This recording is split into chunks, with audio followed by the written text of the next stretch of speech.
우리의 모든 것을 전부를 다 품어주시는 우리 주님의 은혜와 평강이 예배하는 우리 성도님들 심령과 가정에 넘치시기를 축복합니다. 우리가 몇 주 동안 또 다른 주제의 말씀을 듣다가 야고보서 말씀 다시 돌아왔습니다. 이 야고보서의 내용은 예수님 믿는 사람, 예수 그리스도를 구주로 믿고 하나님의 백성이 된 사람들, 우리들이죠. 우리들에게 교회 안에서의 삶이 어떤 것인지를 아주 구체적으로 말씀해 주는 그런 내용입니다. 교회 공동체 안에서 어떤 관계를 해야 되는지, 그러다 보면 그럼 밖에 나가서 예배당 밖에서는 그건 어떤가, 뭐 꼭 그렇게 구분되는 것은 아닙니다. 우리 모두가 교회이고 예수 믿는 사람이 교회 안에서만 교인이 아니라 밖에서도 교회로 살아가야 될 사람, 모여서도 교회이고 더욱더 교회다운 교회 연습을 하고 밖에 나가서는 흩어져 있어서 또 교회로 살아가는 사람들이기 때문에, 그렇게 보면 이 말씀은 우리 성도들이 일상생활의 삶 가운데서 누구와 만나든지 그 행동 규범 어떻게 살아야 되는지를 말씀해 주는 그런 이 본문이라 할 수가 있겠습니다. 오늘 본문의 주제는 한마디로 사람을 외모로 취하지 말라는 것입니다. 누구든지 사람을 차별하지 말라, 이렇게 명령하고 있습니다. 이 말씀은 사실은 교회 밖에서도 똑같은 말을 들을 수가 있습니다. 그러나 여러분, 이 말씀은 세상 사람들이 하는 말과는 다릅니다. 이 말씀을 우리는 복음의 빛 아래서 이해를 해야 되는 말씀입니다. 그냥 이해해서는 이 말씀이 제대로 적용될 수도 없을 뿐더러 다른 부작용이 또 생길 수가 있는 것입니다. 1절에 보면 내 형제들아, 이렇게 시작합니다. 야고보서에서 아주 반복되는 말씀입니다. 내 형제들아, 내 형제들아. 구속함을 받은 성도들, 우리란 말이야. 예수님 안에서 하나가 된 지금 우리들 다 똑같다.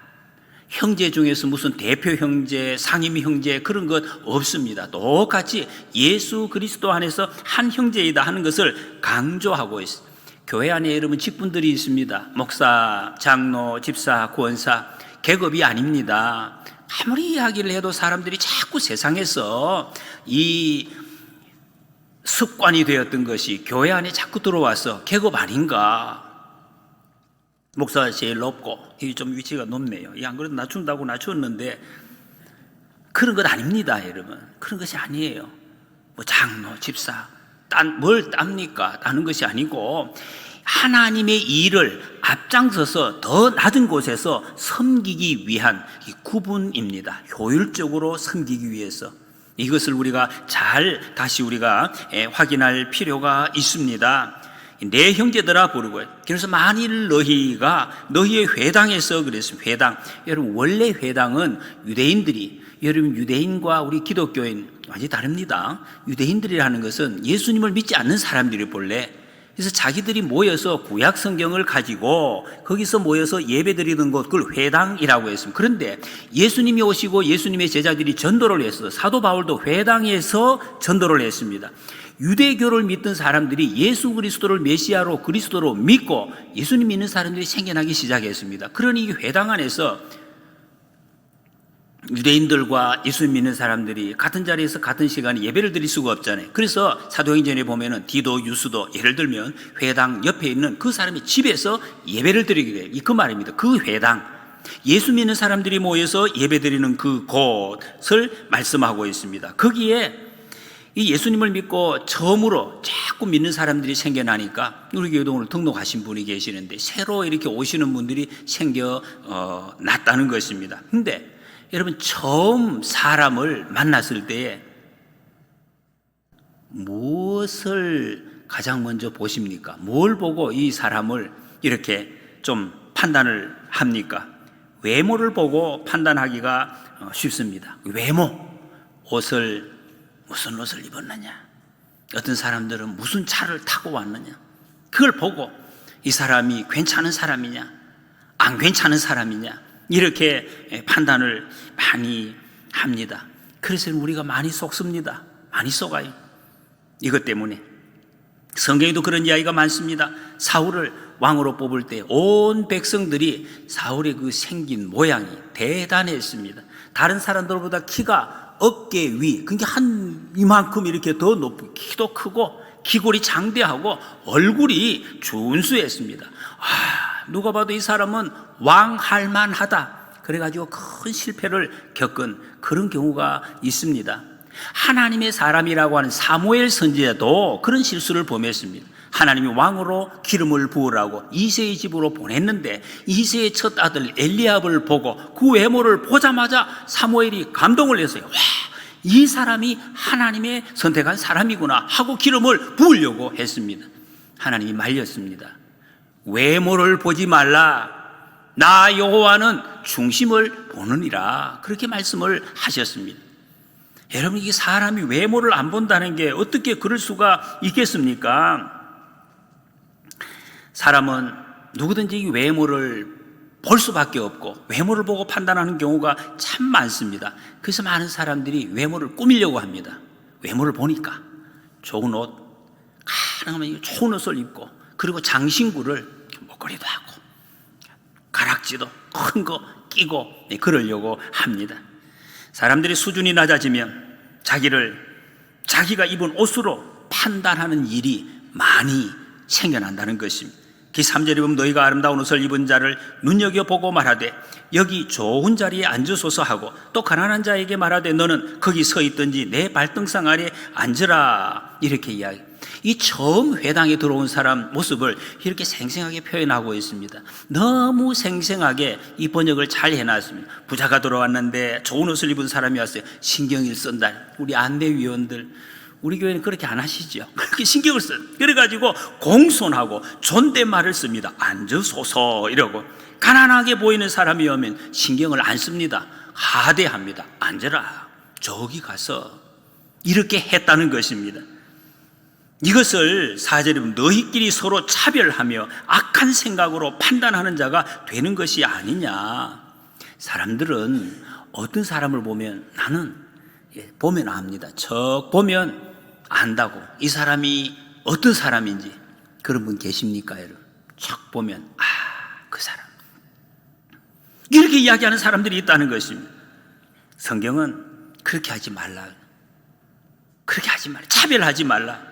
외모를 본다는 것은 얼굴을 본다는 뜻입니다. 얼굴. 이 얼굴을 보고 그 사람이 어떤 사람인가 판단하는 거, 이게 무슨 말입니까? 척 보면 안다.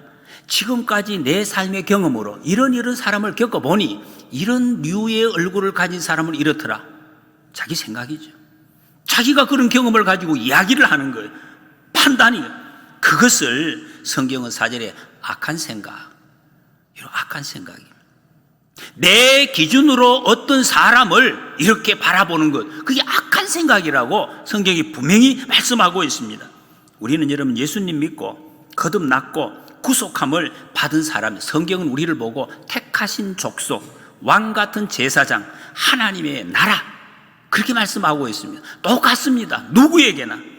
신명기 10장 17절에 보면 너희의 하나님 여호와는 신 가운데 신이시며 주 가운데 주시요 크고 능하시며 두려우신 하나님이시라. 사람을 외모로 보지 아니하시며 뇌물을 받지 아니하시고 그랬습니다. 하나님은 우리 외모로 판단하지 않습니다.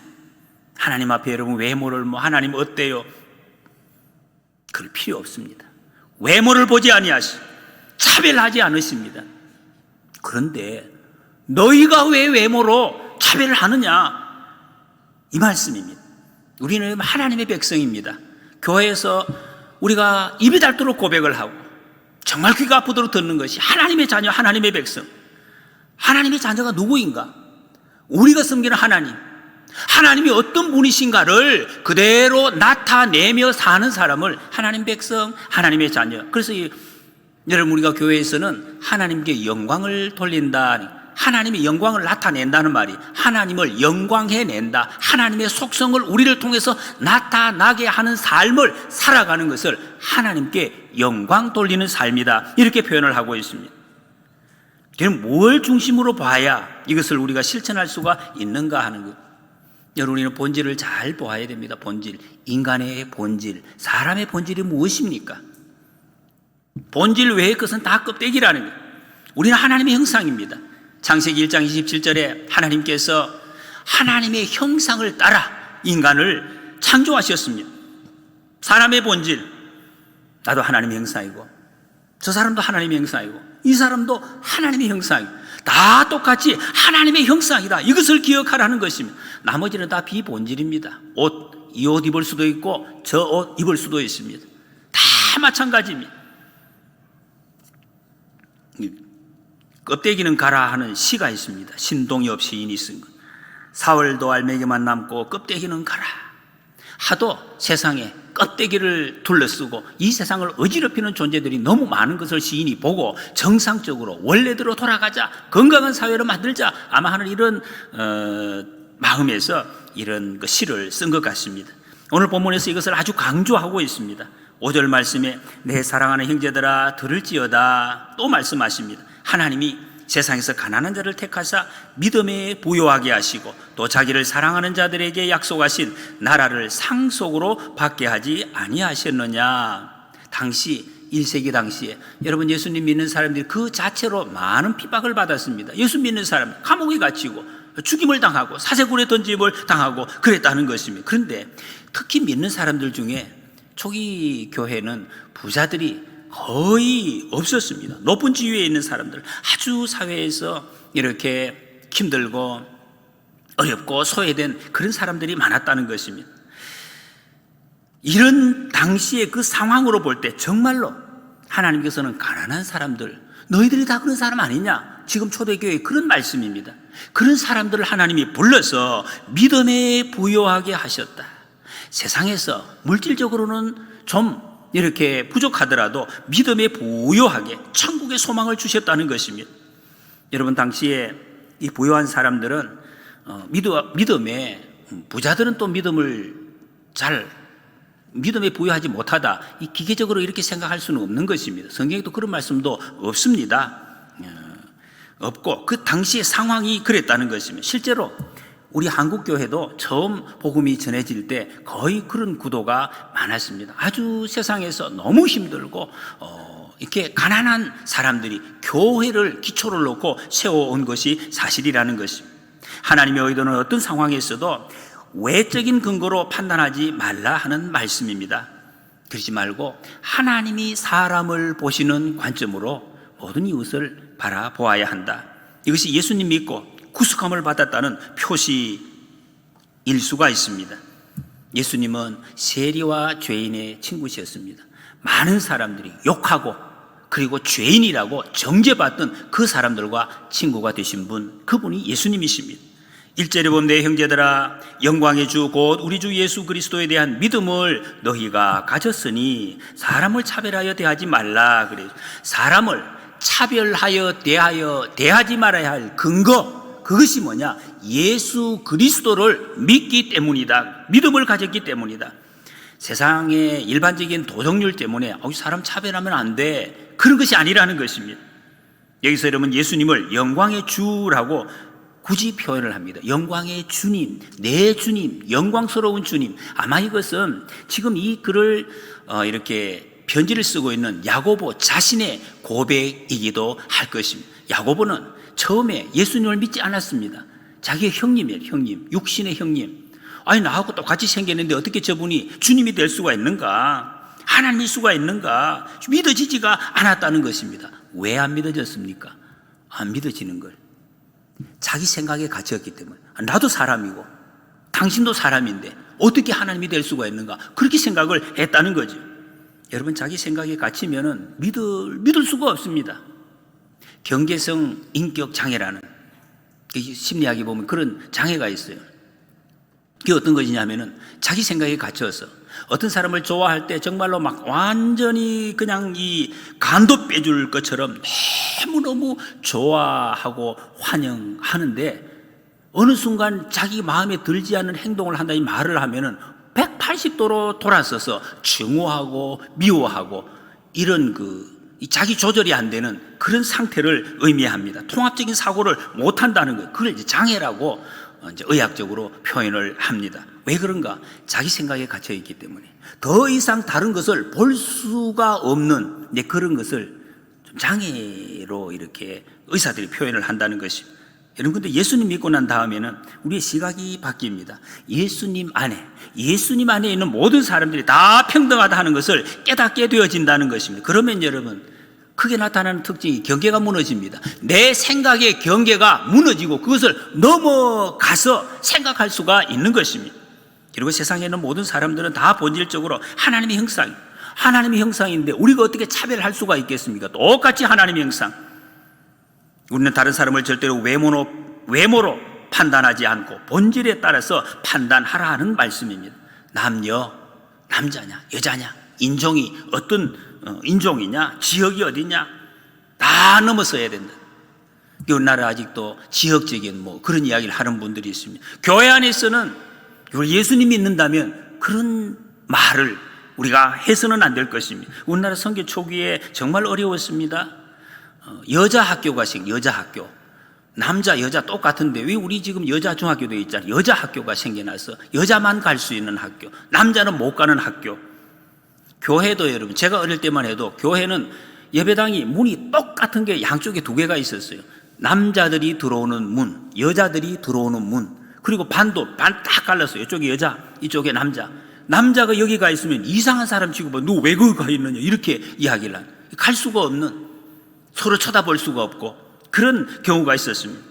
지금 원래 똑같은 거죠. 우리 다 지금 섞여서 앉아있는 여성분들은 더 감사합니다. 정말 갈라디아 3장 28절에 너희는 유대인이나 헬라인이나 종이나 자유인이나 남자나 여자나 다 그리스도 예수 안에서 하나이니라 그래서.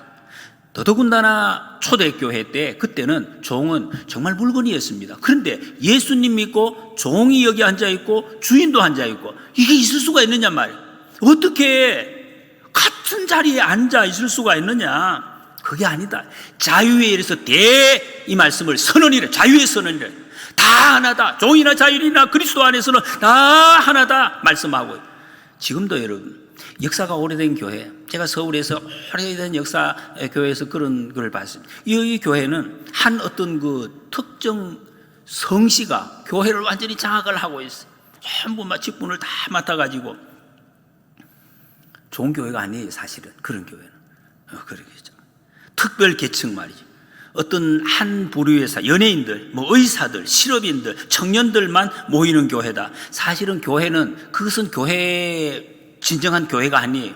교회는 다 모이는, 누구든지 남녀노소 어린아이하고 누구든지 다 함께 모이는 곳이 교회라는 것이. 세상에서는 배척을 받아도 교회에서는 환영을 받는 거예요. 여러분, 우리가 예수님을 믿는 사람이라면, 영광의 주를 받아들였다면 사람을 볼 때 복음에 근거해서 사람을 바라볼 수가 있어야 하는 것입니다. 8절에 보면 만일 성경에 기록된 대로 내 이웃 사랑하기를 내 몸과 같이 하라 하신 최고의 법을 지키면 잘하는 것이거니와 9절에 만일 너희가 사람을 차별하여 대하면 죄를 짓는 것이다 말씀했습니다. 이웃 사랑, 사람 차별, 이 두 개를 대조, 이웃 사랑, 사람 차별, 이럴 수가 없다는 것입니다. 하나님의 백성의 큰 특징, 형제를 사랑하는 것이다. 요한일서 3장 14절에 우리는 형제를 사랑함으로 사망에서 옮겨 생명으로 들어간 줄을 알거니와 사랑하지 아니하는 자는 사망에 머물러 있느니라. 우리가 구원받았다고 해서 하나님의 백성이라고 하면서 형제를 사랑하지 않는다면 그게 구원받은 사람이라 할 수가 있느냐, 그 말씀. 사망에 머물러 있는 것이. 하나님의 사랑, 여기 당연히 전제가 되어 있습니다. 형제를 사랑하는 데 있어서 법의가 없습니다. 이 사람까지, 이 사람 나하고 친하니까 그런 것 없다. 그래서 사람의 외모를 보고 내가 사랑할 만하다, 안 하다 판단하는 것, 그게 죄라는 것입니다. 이 사람 나하고 한번 같이 지낼 수 있네, 이 사람은 좀 안 되겠네, 율법을 어기는 죄다, 그렇게 말씀하십니다. 하나님의 이것을 잘 알아야 됩니다. 10절에 보면 누구든지 온 율법을 지키다가 그 하나를 범하면 모두 범한 자가 되나니 그랬습니다. 이 율법은 다 연결이 되어져 있습니다. 왜? 율법 전체가 하나님의 뜻을 나타내기, 하나님의 뜻은 하나님의 본성을 거기에 포함을 하고 있습니다. 그래서 아무리 작은 것이라도 어기게 되면 이것은 하나님의 본성에 대해서 거슬리는 것이기 때문에 심각한 죄를 범하는 것이 된다는 것입니다. 하나를 범하면 다른 것까지 범하는 것이다. 11절에 간음하지 말라 하시니가 또한 살인하지 말라 하셨은즉 내가 비록 간음하지 아니하여도 살인하면 율법을 범한 자가 되느니라. 나는 간음 안 했다. 안 했다. 그런데 살인을 하게 되면 똑같이 율법을 범한 자가 된다. 사람들이 여러분 어떤 경우는 이건 좀 더 큰 죄다, 이건 좀 작은 죄다, 뭐 그렇게 생각하는 경우가 있어요. 조금 더 높은 죄, 작은 죄. 그래서 나는 이 큰 죄는 안 지었어요. 뭐 작은 거는 지었어. 아니에요. 똑같다는 것입니다. 죄는 다 하나님의 본성을 어기는 것이기 때문에 우리가 유기적인 공동체, 영이든 육체든, 그래서 하나가 오염되면 전체를 다 깨끗하게 해야 될 그런 존재라는 것입니다. 그러므로 형제를 외모로 판단하는 것은 아주 심각한 죄다, 우리를 죄인으로 만드는 것이다 하는 것을 우리는 기억해야 될 것입니다. 예수 그리스도의 복음의 빛 앞에서 죄인이 아는 사람은 없습니다. 모든 사람이 죄를 범하였으며 하나님의 영광에 이르지 못하더니 말씀했습니다. 죄가 하는 사람이 있습니까?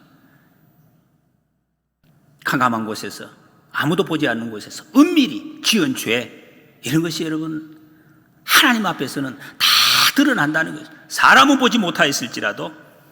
근데 이것이, 이 사실을 정말로 내가 깨닫고 느꼈을 때, 그때 여러분 성경은 거기서 믿음이 시작되는 것입니다. 예수 그리스도를 믿지 않을 수가 없게 된다는, 왜? 이 죄를 해결해 주실 분은 예수님밖에 안 되시기 때문에 그렇습니다.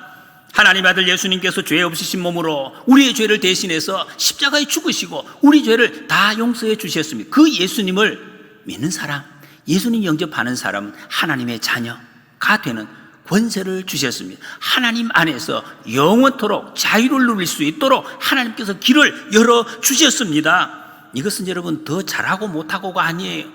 죄를 더 이상 짓고 안 짓고 그런 문제에 앞서서 하나님과의 관계의 문제입니다. 우리의 자녀가 되게 하시겠다. 죄 지어도 다시 일으켜 주시는, 끝까지 함께 하시는 하나님과의 관계, 예수님을 믿는 순간에 죄에서 자유함을 그래서 얻는다는 것입니다. 그래서 예수님 믿는 사람은 자유로운 삶을, 죄에서 자유를 얻어 살 수가 있는 것입니다. 그래서 우리 찬송합니다. 나 자유 얻었네, 너 자유 얻었네, 우리 자유 얻었네. 주 말씀하시길 죄 삿을 끊겼네, 자유 얻었다고. 할렐루야, 찬송을 하는 것입니다. 이 자유를 얻은 사람은 자꾸 질문이 생깁니다. 내가 왜 이 자유를 공짜로 얻었지? 내가 뭘 했다고? 예수님이 왜 내 죄를 용서해 주셨나? 하나님 왜 용서해 주셨나? 이런 의문이 생기는 것입니다. 나 어떻게 할까요? 주님, 내가 어떻게 하면 되겠습니까? 죄를 용서해 주셨는데.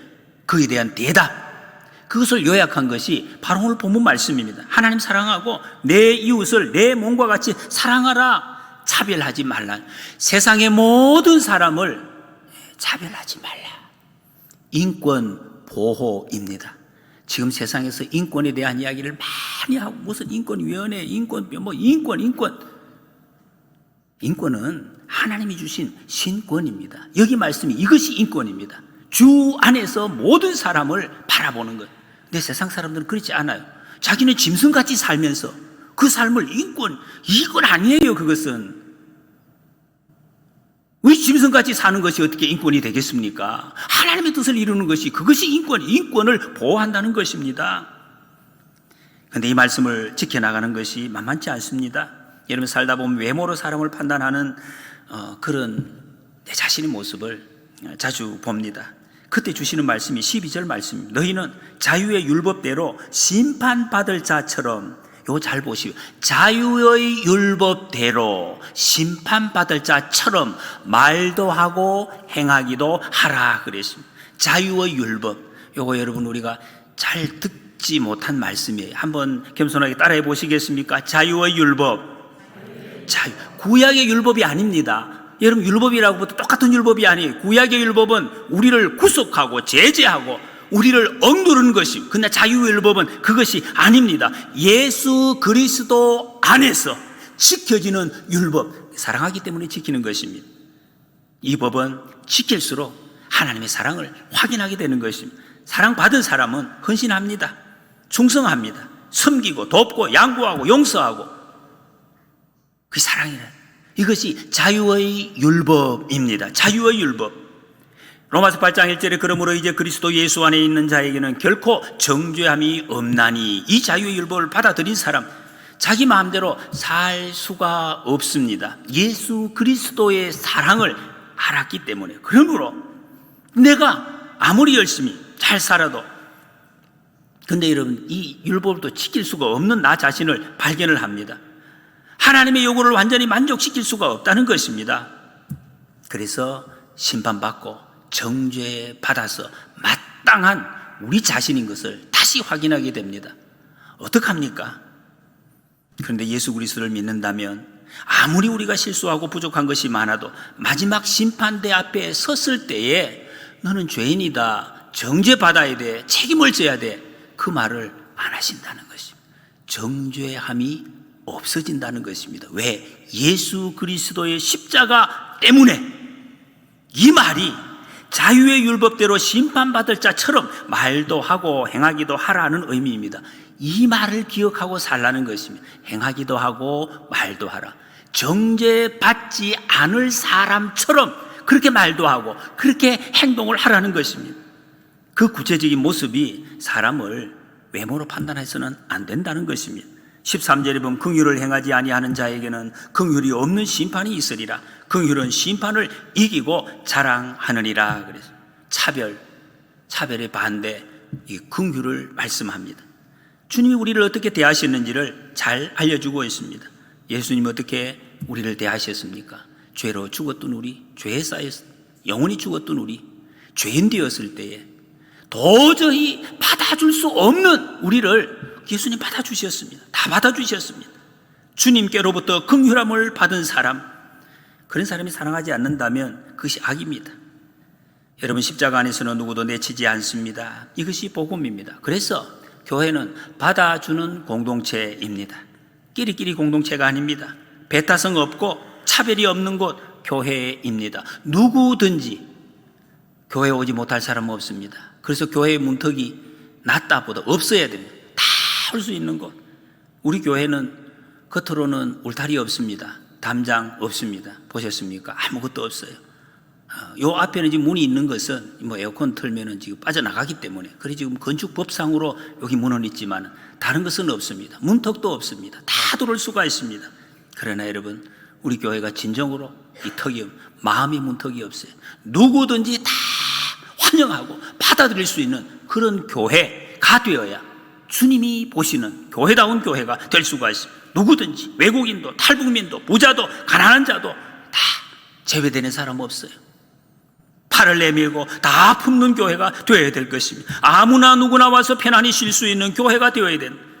그래서 그러기 위해서 늘 우리는 신경을 써야 됩니다. 그걸 위해 신경을 써야 돼요. 청소할 때도 너무 반짝반짝하게 닦으면 놀라서 못 들어올 수가 있어요. 이게 좀 발에 먼지가 묻은 사람들 들어오실 수 있도록 적당하게 닦으십니다. 그러니까 다 들어오실 수 있도록 십자가 사랑에 감격해서 하나님을 많이 사랑하고 이웃을 범위가 없이 누구든지 차별 없이 사랑해서 아무나 동일하게 환영하고 존경하고 포용하는 아름다운 교회, 하늘 가족 공동체 이루시기를 축복합니다.